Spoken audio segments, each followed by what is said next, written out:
well, everyone's good day. I hope your day will better than before. So, don't forget to always keep learning up whenever and wherever you are, because we are a learner. So, in this question, I want to invite you to talk about and discuss about simple tenses. Ya, jadi kalau pembahasan sebelumnya kita belajar tentang how to memorize the name of tenses. Kita mempelajari gimana caranya mengingat nama-nama tenses, dan dari nama-nama tenses ketika kita sudah mengenalnya akan jauh lebih mudah memahami tenses itu sendiri. Dan di video sebelumnya juga kita udah belajar gimana caranya menghafal pola 16 tenses. Easy, right? Nah, sekarang kita masuk ke pemahamannya ya. Well, sebelum kita mulai, kita sedikit review ya buat teman-teman yang baru gabung, mungkin biar bisa paham, dan buat yang sudah jadi makin paham. Jadi kan pembahasan yang di meeting sebelumnya itu kita udah belajar tentang dunia bentuk-bentuk tenses ya. Bentuk-bentuk tenses itu artinya waktu yang ada pada tenses. Dan diingat kembali, tenses adalah perubahan kata kerja yang dipengaruhi oleh bentuk dan sifat kejadian. Maka di situ ada bentuk dan sifatnya. Tenses itu ada bentuk dan sifatnya. Bentuk itu maksudnya waktu. Maka tenses itu ada waktu dan sifatnya. Kalau waktu ya teman-teman yang kita tahu adalah present, saat-saat ini ya, present, and then past, artinya yang sudah berlalu. Terus ada future, yang akan datang. Ya itulah waktu. Kalau nggak saat ini, yang akan datang, atau yang sudah terjadi di masa lalu. So, talk about waktu ya. Teman-teman semoga udah paham bentuk waktu, ada present, past, future, dan past future. Nah, sekarang kita bahas ke sifatnya. Ada simple, sederhana ya, artinya kejadian itu sederhana, simple. Terus ada sifatnya continuous, artinya sedang berlangsung, sedang terjadi, berprogres, bercontinue. Terus ada perfect, artinya yang sudah, dan yang terakhir perfect continuous, artinya sudah dan masih berlangsung. Nah, sekarang kita mau bahas secara pemahaman, jadi kita kupas satu persatu aja. Kita membahas sifat yang simple dulu. Sifat yang simple. Berarti kalau sifat yang simple ini ada 3, kita pelajari 3 dulu, yaitu ada simple present, artinya bentuknya present, sifatnya simple, jadinya simple present. And then simple past. Terus ada simple future. Nah, itu yang dimaksud simple tenses, artinya bentuk keterangan perubahan kata kerja dalam dalam bentuk present, past, future dengan sifat simple. Ya, simple present, simple past, simple future. Nah, dan kita mulai dari simple present. Simple present itu artinya yang untuk ini kita gunain kalau kita mau berbicara tentang kegiatan yang biasanya kita lakukan atau kebenaran umum ya. Nah, berbicara tentang frekuensi juga, maka keterangan waktu yang biasa digunakan itu kayak kadang-kadang, sometimes, biasanya, usually, selalu, always, setiap hari, every day, setiap pagi, every morning. Nah, itu adalah keterangan waktu yang biasa digunakan ketika kita membuat kalimat atau ketika kita mau berbicara tentang kegiatan yang simple, sederhana dalam bentuk present, jadinya simple present. Dan simple dan sederhana ya, simple present itu hanya subject plus verb one, artinya itu bentuk dari simple present. Saya makan, I eat. Saya minum, I drink. Saya membaca, I read. Saya menemui, I see. Saya menemani, I accompany. Nah, itu.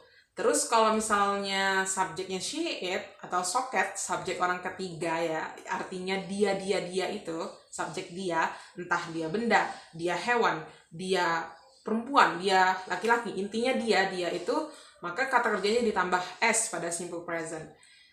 Kita ambil kata kerja, misalnya berdoa, pray. Saya berdoa, I pray. Dia perempuan berdoa, she prays. Ada S-nya. Seperti itu.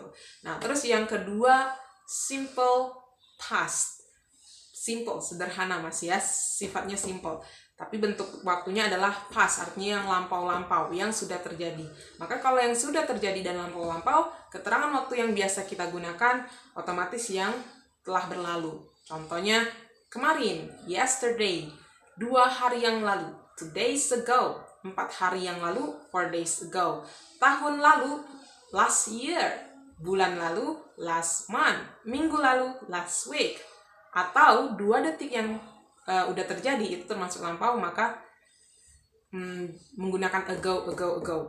2 seconds ago, 2 detik yang lalu. Nah, itu dunia lampau, keterangan yang biasa kita gunakan ketika berbicara tentang kegiatan yang sudah berakhir di masa lampau. Nah, maka untuk rumusnya simple, subject plus verb to, ya, gampang. Maka kalau kita mau menghafal kosakata, terutama kata kerja, harus hafal verb 1, verb 2, verb 3-nya. Contohnya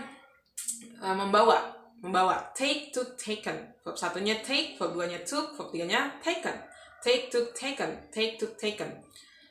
Oke, kalau tadi di simple present, I take, langsung ya, verb 1. Nah, kalau di simple past, berarti menggunakan verb 2, menggunakan took. I took. Saya mengambil penamu kemarin. I took your pen yesterday. Atau kata kerja lain, mengajar, teach, taught. Saya mengajar murid saya 2 jam yang lalu.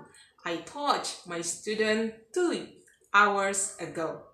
Ya, jadi simple, menggunakan verb 2. Untuk auxiliary-nya, tinggal menggunakan did. Auxiliary digunakan ketika kita mau membuat kalimat negatif atau interrogatif. Contohnya, saya tidak mengajar murid saya 2 jam yang lalu.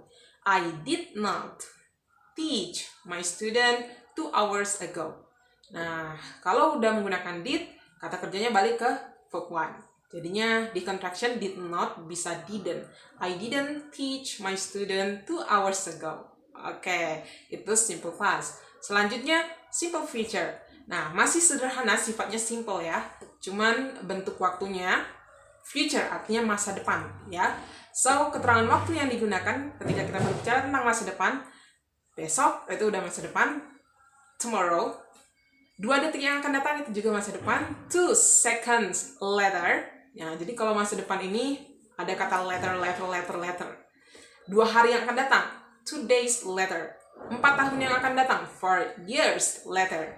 Ya, itu keterangan yang biasa digunakan. Oke, langsung ke contohnya aja ya. Simple.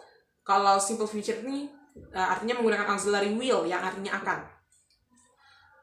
Saya akan pergi, I will go. Mereka akan datang, they will go. Dia perempuan akan mengunjungi rumahmu, she will visit your house. Nah, untuk keterangan will ini semuanya sama ya, nggak ada dibedain antara subjeknya. Jadi semuanya subjek plus will, baru kata kerjanya verb 1. Jadi nggak ada penambahan ing, nggak ada penambahan s, nggak ada verb 2, nggak ada verb 3. Verb 1 murni. I will go, I will read, I will accompany you, I will teach you. Oke. Untuk negatifnya tinggal tambahkan not atau will not. Itu di contraction jadi won't. I won't be silent. You won't come to my house. Nah, seperti itu. Dan itu tenses yang sifatnya simple. Jadi tadi ada simple present, simple past, and then simple future. Besok di next video mungkin kita akan membahas tentang tenses yang sifatnya continuous, progressive ya. Continuous atau progressive. So, just it. For further information, you can visit our Instagram. Okay, I hope this video will be useful for us. And if you have any suggestion or question, visit us on Instagram. And last, good luck.